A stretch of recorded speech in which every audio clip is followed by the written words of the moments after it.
कहो कि इसका कोई ऐसा उपाय है कि प्रार्थ का, कि वो प्रार्थ भी दूर हो सके? बोलो उसका उपाय है। क्या है? कि दो उपाय है। ये तो ज्ञान के योग, योग के फिर भेद होते हैं, अष्टांग योग, समझो कि भक्ति योग। तो ज्ञान हो जाता है तो समझो कि सब कर्म उसके नष्ट हो जाते हैं। ज्ञानाग्नि दग्ध कर्माण समाहु पंडितम बुधा। ज्ञानाग्नि करके जिनके सारे कर्म दग्ध हो गए ऐसे पुरुष को ज्ञानी भी पंडित कहते हैं। तो बोले ज्ञानाग्नि से समझो कि अपने संचित और क्रियमान और प्राप्त सभी नष्ट हो जाते हैं। हाँ बोले सभी नष्ट हो जाते हैं, उससे तो कोई भी नहीं रहता। तो बोले कि कोई भी नहीं रहता तो फिर उसका शरीर क्यों है? कि शरीर उनका जो है एक प्रकार से कि प्रारब्ध के एक उस हिस्से से है जो गौण हिस्सा है। बोले गौण कौन सा, मुक्त कौन सा? कि जैसे समझो कि हमारे शरीर के भीतर के बीच के वहां बुखार हुई, या हमारा लड़का मरा कि हमारी स्त्री मरी, तो स्त्री मरने से, लड़के के मरने से, बीमारी होने से शोक होता है, चिंता होती है, भय होता है, तो वह उसको नहीं होता। असली चीज तो वही है। यदि चिंता शोक भय नहीं हुए तो चाहे स्त्री मरो चाहे पुत्र मरो, दुनिया में लोग मरते ही हैं, समझा? उसमें हमारे क्या हानि है? जब हमको चिंता शोक नहीं होते तो दुनिया में रोज आदमी मरते। इसी प्रकार से अपने घर में भी मर गए तो अपने क्या आपत्ति हुई? चिंता शोक हमको न हुए तो फिर हमारे क्या आपत्ति हुई? असली जो चीज है चिंता शोक भय, उसे तो वो तर जाता है। हर शोक को चाहती, हर शोक दोनों को वो त्याग देता है। किंतु वो घटना घटती है तो वो घटना घटती है, उससे अपना क्या संबंध? तो इतना हिंसा प्राप्त का रह जाता है कि उसका जो शरीर है उसके वहां कोई रोग बीमारी होना तो है, कोई घटना घटती हो तो घटे। तो बोले हम ये समझते हैं कि ज्ञान होने के उत्तर काल में या किसी भी प्रकार से थी रोग बीमारी जो होने वाला है उसका भी क्षय हो सकता है क्या?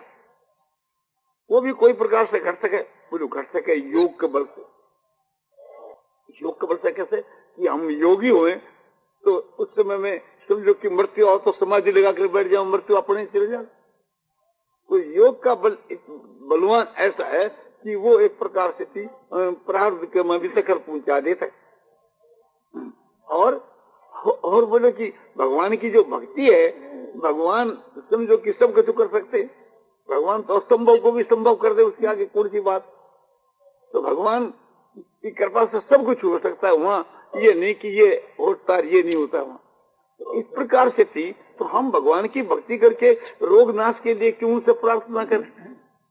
भगवान की भक्ति करके तो हमको भगवान के पास रहना चाहिए। भगवान से कभी भगवान की भक्ति करके भगवान को ही पाना चाहिए। भगवान से यही मांगना चाहिए आपसे कभी हमारा वियोग ना हो, या भगवान से हम उस चीज को मांगे जो भगवान के में परम प्रेम हो, विशुद्ध प्रेम हो और भगवान में परम श्रद्धा हो कि जिससे सदा के वास्ते हमारे को परम शांति परमानंद बना रहे। भगवान की कृपा से, भगवान के दर्शन होने से ये सब आप होते ही हैं, मांगने की जरूरत नहीं पड़ती और वहाँ मांगने की फिर इच्छा भी नहीं होती। वो तो समझ जाता है ना कि ये तो नित्य आनंद नित्य शांति ये तो सदा बना ही रहेगा भगवान के प्राप्त होने पर। अरे प्राप्त होने के पूर्व में हम मांगे तो हमारी अज्ञता है, अज्ञता है। भगवान कहते हैं कि एक प्रकार से थी मांगने वाले जो हैं वे भी, उसको मैं बुरा नहीं कहता, वो भी श्रेष्ठ है। और जो नहीं मांगने वाला ज्ञानी उसकी तो बात ही क्या है? चतुर्विधा भजंते मांग जना सुकृत आज तो जिज्ञासार्थी ज्ञानी से बरतरस है। हे वर्तमान से श्रेष्ठ अर्जुन, चार प्रकार के सुकृत जन मुझको भजते हैं, अर्थ जिज्ञासु, अर्थार्थी और ज्ञानी। रुपयों के वास्ते जो मुझको भजे, धन के वास्ते राज के वास्ते बचता है वो अर्थार्थी, अर्थ की कामना वाला है, उससे वो श्रेष्ठ है। कि जो अर्थ है, जैसे द्रौपदी संकट निवारण के लिए भगवान को भजती है वो सो अर्थ भक्त है। और जिज्ञासु जैसे मुक्ति के लिए भजे, मुक्ति के लिए जो भजे वो जिज्ञासु। जैसे समझो कि अपना उद्धव जी है, युधिष्ठिर है आदि, ये जिज्ञासु है। और ज्ञानी, ज्ञानी बोलो निष्कामी, जिसको ये ज्ञान है कि भगवान से मांगने की आवश्यकता नहीं, वो ज्ञानी। और जिसको ज्ञान नहीं है और वो अज्ञानी, तो मुक्ति को मांगे है वो भी अज्ञानी। क्यों मांगे है ना कुछ, अब भगवान से मांगने की क्या जरूरत? वो तो बिना मांगे ही देते हैं। और जो मांगने में तो कहीं भूल हो जाती है, हम फालतू चीज मांग बैठते हैं, और भगवान अपने से देंगे, उससे उस चीज देंगे, तो मांगने की आवश्यकता नहीं है। जो नहीं मांगते और भक्ति करते हैं वो निष्कामी है, वो ज्ञानी है। और जो मांगते हैं, चाहे मुक्ति की कामना क्यों नहीं करो, औरों की अपेक्षा तो श्रेष्ठ है, किंतु अज्ञानियों की संज्ञा में तो वो भी है। इतना तो उसको ज्ञान है कि भगवान तो अपने आप ही मुक्ति करते हैं, उसे मांगने की क्या जरूरत है। तो इस प्रकार से थी अपने 4 प्रकार के भक्त होते हैं, तो उसमें उत्तम दर्जे का वो जो नहीं मांगता है, और मांगना भी कोई दोष नहीं। भगवान कहते हैं उदारा सर्वे ज्ञानी तो आत्मा में मतम। जितने जो भक्त है सैकामी, जो मेरे से रुपया मांगे है, जो संकट निवारण चावे, अपनो संकट की निवृत्ति चावे हैं, या एक प्रकार से मुक्ति चावे हैं, वे भी सब श्रेष्ठ है। किंतु ज्ञानी जो नहीं मांगता है, वो तो मेरा स्वरूप ही है, मेरी आत्मा ही, उसको तो मैं क्या कहूं, मेरे से उसका कोई फर्क ही नहीं है। तो इन सब बातों को ध्यान में रख कर करके ये समझना चाहिए कि प्रारब्ध इत्यादि के नाथ के लिए ये इत्यादि कामना करनी है, ये तो निश्चित दिखती है। यदि कोई भी निष्काम जो भाव है, वो तो बड़ा ऊंचे दर्जा का भाव है, निष्काम भाव रखता है, तो भगवान उसकी कामना भी पूरी कर देते हैं और उससे का उद्धार भी कर देते हैं।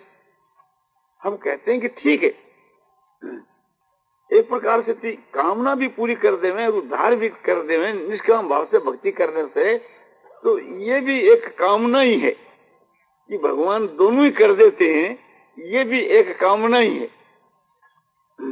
यदि कोई आदमी कहे कि जो एक प्रकार से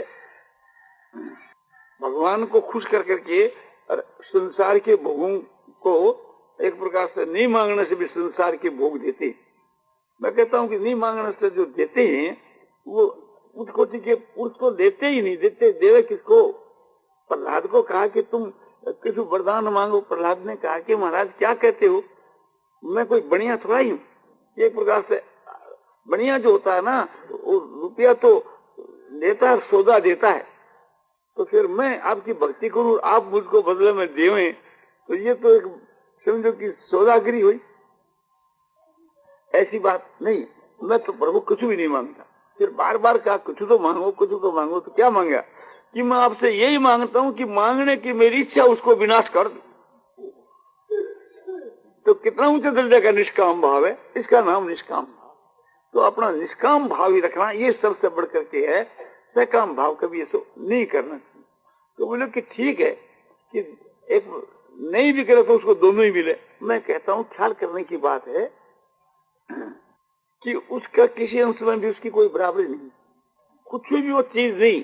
परमात्मा के मुकाबले में संसार के पदार्थों की इज्जत कितनी है कि जैसे कोई आदमी इस लोक के बीच के वहां समझो कि ये एक तो सपने की संसार, एक वर्तमान संसार है। इस वर्तमान संसार के विषय के बीच के वहां समझो कि हम ये कहें कि भाई तुम 10,000 रुपया, लाख रुपया तुम्हारे को इसका मूल्य के ये असली रुपया दो। अरे 10,000 रुपया सपने का भी दे दो, कोई तुम्हारे को सपना आया हो। अरे बोले मूर्ख, सपने में क्या देते क्या लेने, वो तो कोई चीज ही नहीं, कुछ भी नहीं जाओ। तो जैसे इस संसार के मुकाबले में स्वप्न कोई चीज नहीं है, इसी प्रकार से यथार्थ में परमात्मा के मुकाबले के में इस संसार की चीज कोई चीज नहीं, कुछ भी नहीं।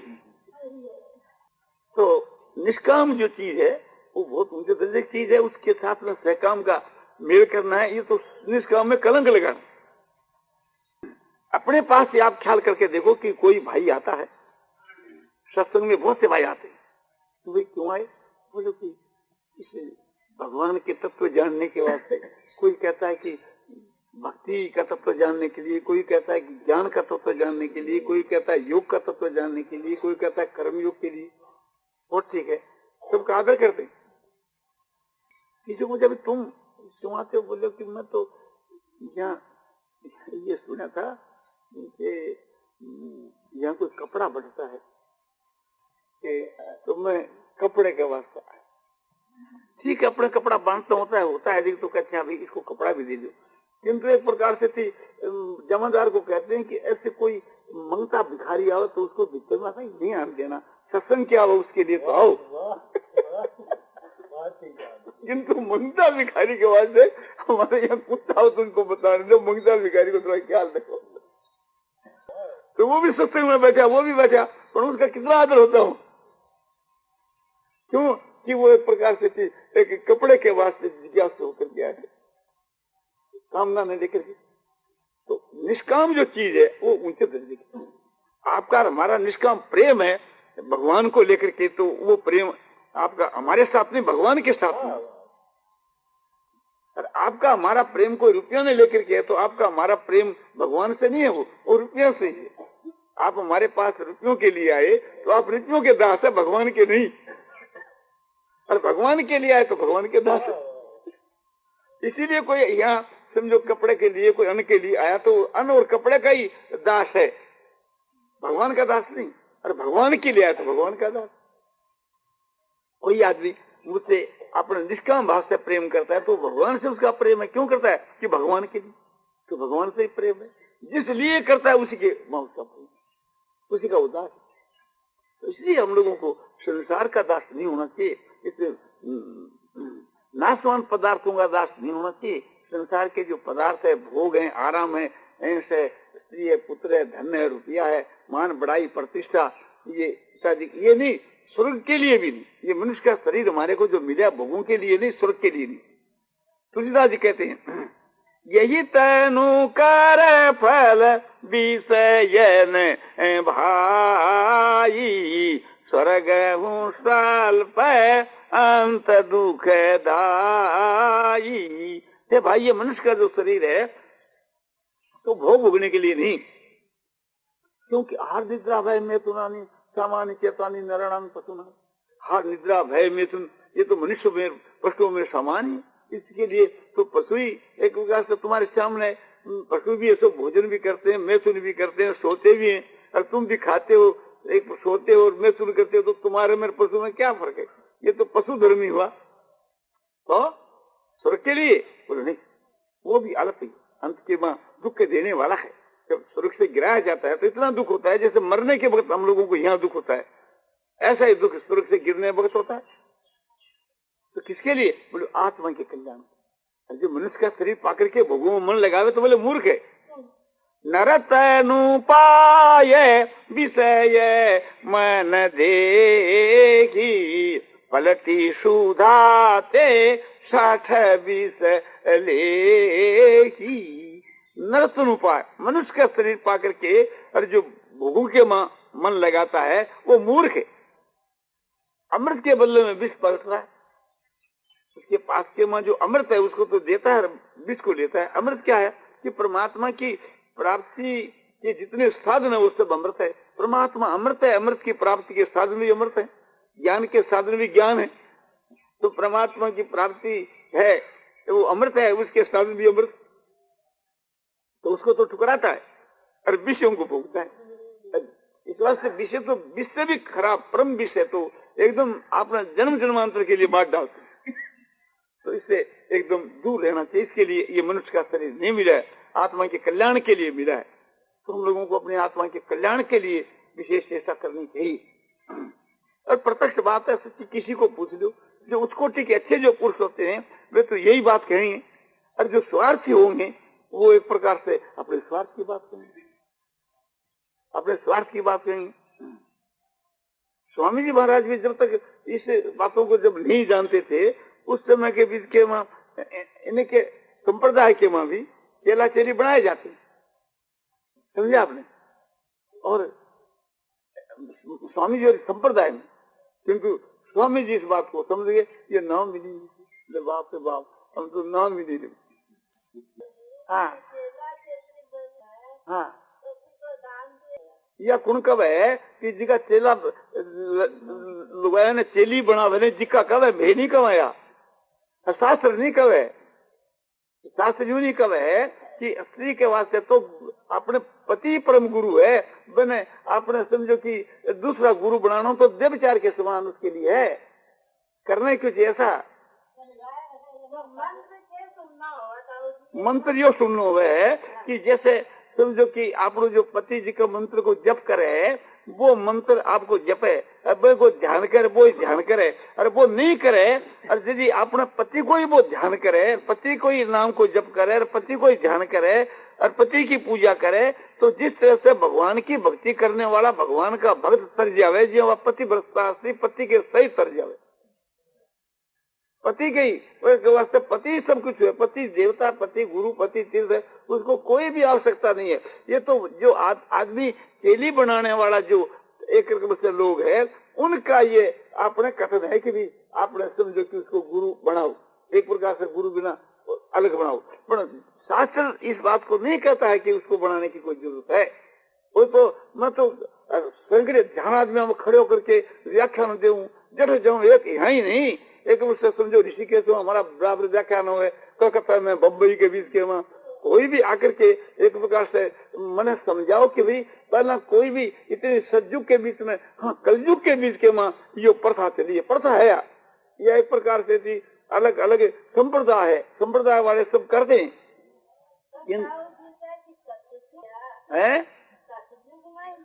हाँ ना कलयुग में सुने है, सतयुग में कोई नहीं सुनतो। मैंने सतयुग को कोई एक दृष्टांत बतलाओ कि सतयुग के बीच के वहाँ इस प्रकार से थी, फलानी लुगाई ने और फलाने को चेलो, फलाने को गुरु बनाया। एक दो मैंने बतलाओ कि फलानी लुगाई थी जी की एक प्रकार से अमुक आदमी को गुरु बनायो। हाँ बस तो लड़की जो है उसको पिता एक से गुरु है और उसको पति गुरु है। पहला तो जब तक नहीं ब्याह जब तक तो पिता गुरु है। और अब सीता माता है, उसको उसकी सीता जी ने बल्कि माँ उपदेश दियो, जनक जी उपदेश दियो, और उपदेश तो और भी कैसे सुना है। अब इतनी लुगाया सुना ना शिक्षा की बात, तो इसमें ये सुनने में कोई थोड़ी बात हो रही है। इस तरह से जन भक्त के बीच के माँ भी समझो कि अपने पतियों के साथ में लुगाया जति तीर्थ में घूमती, रामचंद्र जी के साथ में सीता घूमती रही, और जी के आश्रम में गया, वहाँ उन्हें से उपदेश देता रहा, सब सुनता रहा। बस दूसरी बात है, किंतु पति से अलग कोई गुरु बना करके के कोई ऐसी प्रथा हुए, ऐसी प्रथा कदे सतयुग में नहीं थी। और ये तो भ्रम डाल दियो है कि एक प्रकार से थी, समझो कि बहुत सी अस्त्रियां, मैं आपको बताया नहीं कि हमारे लुगाया कहीं भ्रम डाल कर सको, तो ये एक आपने प्रथा चल पड़ी है। किंतु ये ख्याल करना चाहिए कि यह प्रथा कलयुग में ही अपन देख रहे हैं कि सतयुग त्रेता युग द्वापर में भी थी क्या, सतयुग त्रेता युग द्वापर में थी तो एक प्रकार से कौन तरीके से लियो। जैसे समझो कि आपने शिव जी महाराज है, विष्णु है, ब्रह्मा है, ये सभी तो है, उनकी व्यस्तियां थी, देवताओं की व्यस्तियां थी, तो वो उनके एक प्रकार से साक्षात उनका पति, साक्षात ईश्वर, पति गुरु, पति परमात्मा, पति सब कुछ था। जैसे बालकों के लिए ये बताया गया शास्त्रों के वहाँ कि गुरुकुल के बीच में बात करना चाहिए, गुरु बनाना चाहिए, और ये सब आपने करना चाहिए। तो स्त्रियों के लिए मनुस्मृति में लिख दिया कि स्त्री के लिए जो अपने पति के घर में जो वास है वही गुरुकुल में वास है। नहीं तो कहता कि भी उसको ये तो गौण है, और फिर गुरु के भी यहाँ वास करो जाकर स्त्री, कोई कभी सुना नहीं, देखा नहीं। ये भी कहता कि पति तो गुरु है, ये तो संसारी गुरु है, और असली मुक्ति के वास्ते एक दूसरा गुरु और बनाना चाहिए। और जो बिना गुरु बनाए बिना एक नहीं होता, मनुस्मृति में आता है कि भाई एक गुरु बनाए बिना कोई दान दे तो वो दान को पुण्य नहीं, वो करे तो उसको पुण्य नहीं, कभी भी नहीं आवे कि ये जो अपने मनुष्यों का बनाया जो शास्त्र है, संप्रदायों का बनाया जो शास्त्र है कहीं का हुए, तो उसको तो हम काम में लाते नहीं, उनकी निंदा भी नहीं करते कि बस संप्रदाय वाला अपनी बुद्धि के अनुसार जो कुछ करे तो करता रहो, हमारे उसमें क्या है, दुनिया में सब कोई आप आपके जैसे तो करते हैं। किंतु वास्तव के भीतर के बीच के वहाँ ये जो बात है कि एक प्रकार से ये वेद जो है, उपनिषद है, और जो खड़ दर्शन शास्त्र है, और ये जो एक प्रकार से स्मृतियां, मनुस्मृति, याज्ञवल्क्य स्मृति, अपने समझो कि पाराशर स्मृति, बहुत सी स्मृतियां हैं, उनके बीच के महावे के भी ये ऋषियों का सिद्धांत था, या कोई ऐसा उदाहरण दिखावे कि अमुक समय के बीच के माँ स्त्री स्त्रियां ने फलाना एक महात्मा है जिसको एक प्रकार से चेली बना करके और बनाने इस तरह से बात शिक्षा दी, या एक प्रकार से ये जो और भी स्त्रियां जो कठे जाकर के शिक्षा लिया करती थी, तो ये कठे भी बात नहीं आवे। लोग तो समझो कि सब शास्त्र तो नहीं जाना, क्योंकि शास्त्र लाखों होगा, किंतु अपनी आयु भर के बाद जितने शास्त्र देखे हमने भी देखे हैं, भाई जी ने भी देखे हैं, स्वामी जी ने भी देखे हैं, और भी संसार के वहां जो अच्छे उच्च कोटि के जो महात्मा पुरुष हैं वे तो यही बात करेंगे। अच्छे जो हम लोगों से भी बहुत से अच्छे अच्छे पड़े संसार के बीच के वहां, तो वे तो एक प्रकार से यही करेंगे भी उत्तम एक प्रकार से बात ये जो शास्त्रों में लिखी उसके अनुसार करना चाहिए। और जिका आदमी चाहे ब्राह्मण हो चाहे साधु हो, जिका एक प्रकार से चेली बनावे है, वह थोड़े कहेगा तो सिद्ध करेगा कि एक प्रकार से नहीं बनाओ चेली, क्योंकि उनका तो रोजगार है, उसमें स्वार्थ है एक प्रकार से, समझो कि तो स्वार्थी आदमी है वो, कोई तो इस बात को नहीं स्वीकार करेगा, वो तो उसका हमारी बात का विरोध करेगा। असली है हाँ हाँ हाँ हाँ, कोई आंट नहीं है। भगवान का नाम से जब माँ बाप सुनावे तो वे माँ बाप का गुरु तो बनाना ही नहीं, बना छोड़ दो, हमारी स्त्री छोड़ दी अगली।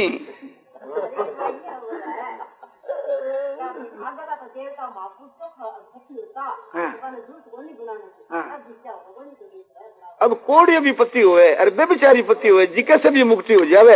ये देख लो पुराना का मालिक है अपने पद्म पुराण में सांडिली एक प्रकार से कोड़ी केसरी थी, और वो कोड़ी केसरी कितना काम किया है ये ख्याल करके थोड़ा देखो कि कोड़ी की जो स्त्री है एक उसे सांडिली, और मैं को पति अपने कुष्ठ रोगी थो और वो व्यभिचारी थो, एक बेसा ने देख ली और बेसा नाती देख करके मैं प्रभु मोहित हो गयो, और मोहित होकर के मैंने पति ने उदास देखो तो वह कोडी केसरी अपने पति से पूछो कि आप उदास क्यों हो, तो बोले फलानी जो बेसा जो है ना वो बैंक में दर्शन कर दिया, बैंक के बिना मेरी तृप्ति को नहीं हुए। तो बोले कोई चिंता नहीं, उसकी स्त्री उस बेसा के यहाँ गई और बेसा के जाकर बर्तन मांजना, जूठा बर्तन मांजना, काम करना, सेवा करनी, झाड़ू देनी, की खूब सेवा करी बेसा की। बेसा खुश हुई, बोले तू क्या चाहे? बोले मैं ये चाहूँ कि मेरे पति के साथ में थे सहवास कर। तो वह बोली कि तेरे पति कोड़ियो है पर तू बहुत मेरी सेवा करी वास्ते ना को नहीं करूं, जा लिया तेरे पति ने। वह पति ने लेने के वास्ते आई, आपने एक दिन तो लेके घाट पर चढ़ा कर ले गई, एक दिन घोड़े पर कंधे पर चढ़ा कर ले गई। रस्ते के मांडव ऋषि थो जिके ने सूली दे दी थी राजा भूल से, वो बहुत महात्मा पुरुष तो किंतु भूल से मैंने सूली दे दी, तो मैं को पैर में सूली के लग गयो, लगने से वह सूली हालने से वो ध्यान टूट गयो, ध्यान टूटने से वो समाधि में मस्त हो, और मैंने फिर शरीर की पीड़ा की तरफ मेरे को ध्यान आ गयो, और बस दुखित होकर हा मार करके कहा कि जिसके पैर से या सूली हाली है प्रातःकाल सूर्य उदय होने के साथ ही उसकी मृत्यु हो जाएगी। तो उस समय के बीच के माँ एक प्रकार से उस स्त्री के कान में वो बात पड़ गई। उसने कहा कि यदि प्रातःकाल होने से मेरे पति की मृत्यु हो जावे तो सूर्य उदय क्यों होगा? तो सूर्य की चाल बंद हो गई, सूर्य की चाल बंद हो गई। तब ऋषि लोग, देवता लोग अनुसुया ने साथ में लेकर, पतिव्रता ने साथ में लेकर उसके घर के ऊपर आए कि ये सूर्य बंद होने से परले हो जाएगी। मेरा पति मर जाएगा तो मेरे तो परले हो गई, तो मैं क्या उपाय करूंगे? तो बोले तेरे पति को हम जिला देंगे और तू सूर्य को उदय होने के वास्ते हुक्म दे। तो उसने कहा अच्छा सूर्य उदय हो सके, तो सूर्य उदय होता है, उसको पति मर गए, पति मर गए तो वो जो अनुसुया आपके पातिव्रत धर्म के बल से थी उसको सजीव कर दिया, और फिर एक प्रकार से उसको शुद्ध बना दिया, उसकी बुद्धि ने भी शुद्ध बना दी। फिर वो अपना पति के सहित परम गति को तो प्राप्त हुई, पति ने भी ले गया से पापी ने भी एक प्रकार से, इतनी शक्ति पतिव्रता की है। तो इस वास्ते हरेक स्त्री को यह ख्याल करना चाहिए कि अपने पति कैसा ही हो। मनु जी कहते हैं ये पति के दोस्त की तरफ ख्याल ही नहीं करे, मुक्ति हो जाएगी उसकी। तुलसीदास जी कहते, तुलसीदास जी की रामायण पढ़ो, ये तो भाषा में सबको जान सकती हो कि वृद्ध रोग बस जड़ धनहीना, अंध बधिर क्रोधी अति दीना, ऐसे पति कर किए अपमाना, दारी पाव जम पूरे दुख नाना। पति कैसा हो कि चाहे अंधा हो और चाहे कानून से बैर हो, अंध बधे, और चाहे क्रोध की मूर्ति हो और चाहे दीन मलीन हो, और अंध बधिर क्रोधी अति दीना, चाहे बूढ़ा हो और चाहे रोगी हो, और चाहे मूर्ख हो और चाहे धनहीन हो, कैसा भी पति हो, ऐसे पति का भी जो नारी अपमान करती है वो मर करके जमपुर में नाना प्रकार के दुखों को भोगती है। और केवल नारी की गति पति की सेवा से परम गति मिल जाती है। कब है एक ही धर्म एक व्रत नेमा, और काय वचन मन पति पद प्रेमा, बिनु श्रम नारी परम गति लगी, पतिव्रत धर्म छाड़ी चल गई। कि स्त्री के लिए एक ही धर्म है, दो नहीं। कि मन से वाणी से चरणों से, मन से वाणी से शरीर से अपने पति के चरणों में प्रेम करना, मन वाणी और शरीर से पति के चरणों में प्रेम करना, ये एक ही धर्म है और दो नहीं उसके लिए। दूसरी बात ये दिखलाई जाती है कि नारी जो है छल को त्याग करके केवल पतिव्रत धर्म के धारण करने से गति को नहीं परम गति को प्राप्त हो जाती। ये साधारण गति नहीं, परम गति की प्राप्ति हो जाती है। तुलसीदास जी कितने उत्कोटि के संत महात्मा हुए, एक प्रकार से वे कहते हैं कि भाई पतिव्रत धर्म से तो इस संसार के बीच में सुख मिलता है और पतिव्रत धर्म से कोई मुक्ति नहीं होती। ये तो कहते हैं ना तुलसीदास जी, वो धोखा तो देते हैं। और हम लोग भी क्यों धोखा दे रहे हैं, हमारे को क्या पैसा मिलेगा। हमको ये होता है कि भाई दूसरों को कहते हैं कि भाई चेली मत बना और दूसरों की चेली नहीं बनकर हमारी चेली बन जाओ, तब तो कहता है कि स्वार्थी आदमी है, दूसरों को तो बना करता है, आप चेली बनाओ। तो ऐसा तो कोई संबंध है नहीं। तो बस एक ही बात तो यह है कि एक प्रकार से वो पूजा पाठ करावे तो वो एक प्रकार को प्रायश्चित हो गयो। प्रायश्चित हो जाने के कारण से यह बात तो युक्ति संगत है। चाहे वह पीड़ा पीड़ा के रूप में भोग लो और चाहे वह एक प्रकार से प्रायश्चित के रूप में भोग लो, तो ये एक प्रायश्चित है। ये तो ठीक है कि कोई आदमी के घर में पीड़ा हो जावे, उसमें भी एक बात है कि जैसे अपने लड़के के लड़की के कोई बीमारी हुई और आप उसके लिए अनुष्ठान करायो, जग करायो, दान दियो, तप करो, तीर्थ करो कि भाई इनके बीमारी के मिटने के लिए ही मैं यो काम करा। तो मैं भगवान देख ले है कि भाई एक प्रकार से ये बीमारी मिटने के वास्ते तेरी भक्ति करे है या तपस्या करे है या जप करावे है या अनुष्ठान करावे है, तो एक प्रकार से इसको फल देना चाहिए कि नहीं देना चाहिए। भगवान समझते हैं कि भी इसको ये फल देना चाहिए, इसका देने में ही तो दे देते हैं। अरे ये समझते हैं कि मैं तो इसकी मुक्ति करूंगा, तो मांगने पर भी नहीं देती। जैसे नारद जी ने कहा कि महाराज मैं हरि का रूप चाहता हूँ, तो हरि बंदर का नाम भी होता है और हरि भगवान का नाम भी है, तो उन्हें बंदर का रूप दे दिया। नारद जी की यह इच्छा नहीं थी कि मैंने बंदर बना दी, मेरा मुख है तो बंदर का सा हो जा, किंतु भगवान ने बंदर बना दिया। और वो सभा में जाकर बैठे आगा के मुंह निकालता है। लक्ष्मी जी का स्वयंवर था, भगवान उसको ब्याह कर लिया है और ये मुंह काटता रह गया। तो उस समय के बीच के मैं समझो कि गंधर्व जो है हा हु ये हंसे इनकी हंसी देकर श्राप दे दिया। तो वह बोला महाराज मुझको श्राप तो बाद में देना, पर आपको मुंह तो देखो दर्पण में, मुंह दर्पण में देखे तो बंदर का मुंह है। अब तो बोला कि देखो तब तुम्हारे के गलमाला कौन घाले। तो वो दौड़ करके भगवान के यहाँ गया बड़े क्रोध में आकर के नारद, और बोला कि तुम हंसो, आपने मुझको क्या दिया, एक बंदर का रूप दे दिया, जब तुम्हारी छोटी बुद्धि तुम जाकर के मनुष्य का रूप धारण करो और संसार में जन्म ग्रहण करो, ये बंदर ही तुम्हारी रक्षा करेंगे। तो राम होता है और बंदर उसकी सेना हुई, नारद जी श्राप दे दिया। भगवान ने कहा भी तुमने कहा हरि का रूप दे, तो बंदर का नाम भी तो हरि है ना। तो एक प्रकार से फिर उनको होश आया, तब कहा कि प्रभु मैं बड़ा अपराध किया, मेरे अपराध को आप माफ करो, मैं बड़ा अपराध किया क्योंकि आपने मेरा हित किया। यदि एक प्रकार से मैं ब्याह कर लेता तो समझो कि संसार में फंस करके डूब जाता, तो मैंने निकालने के वास्ते आपने मेरा मुझको बंदर का रूप दिया, मेरी इच्छा की पूर्ति नहीं करी। तो भगवान कभी हम मांगे धन या पुत्र, तो एक प्रकार से या कोई भी चीज हम लड़के लड़की को मांगे तो ऐसी अवस्था के बीच में भगवान दे भी देते, और कोई कोई जगह के बीच के हम नहीं भी देते हैं। ऐसे हमारी कहीं बीमारी मेट भी देते हैं और कहीं हमारी बीमारी भी नहीं भी मेटते हैं। तो मेटे तो उसमें आनंद, न मेटे तो उसमें आनंद। ये समझना चाहिए कि भगवान जो कुछ करे वो उसमें हमारा मंगल है, उसमें हमारा हित है। भगवान जो कुछ करते हैं हम समझते नहीं, एक प्रकार से भगवान जो करते हैं वो ठीक ही करते हैं। तो ये हमारा विश्वास होना चाहिए। हमको कर्म करना चाहिए पर भगवान पर छोड़ देना चाहिए। देखो